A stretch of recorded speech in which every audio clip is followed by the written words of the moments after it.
ಹೋಲು. ಹಿಂದೆಗಡೆ ರೆಸಾರ್ಟ್ ಅಲ್ವಾ ಸರ್ ಇದು? 1 ಎಕರೆ ಇದು ನೀವು ಕೊಡೋದು. ಫ್ರಂಟೇಜ್ ಎಷ್ಟು ಬರುತ್ತೆ ಸರ್ ಇದು? ಫ್ರಂಟ್ ಆಲ್ಮೋಸ್ಟ್ 200 ಫೀಟ್ ಬರ್ತದೆ. 200 ಫೀಟ್ಸ್. ಅವ್ರು ನಿಂತಿರೋ ಈ ಲೈಟ್ ಕಂಬದಿಂದ ಈ ಲೈಟ್ ಕಂಬದವರೆಗೂ ಆಲ್ಮೋಸ್ಟ್ ರೋಡ್ಗೆ ಇದೆ. ರೋಡ್ಗೆ ಬರುತ್ತೆ ಇದು. 1 ಎಕರೆ ಇದು ಜಾಗ ಬಾಕ್ಸ್ ಟೈಪ್ ಇದೆ.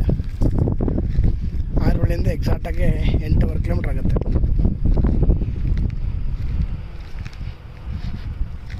ನ್ಯಾಷನಲ್ ಹೈವೇಗೆ ಅಟ್ಯಾಚ್ ಇದೆ ಜಾಗ ಇದು. 1 ಎಕರೆ.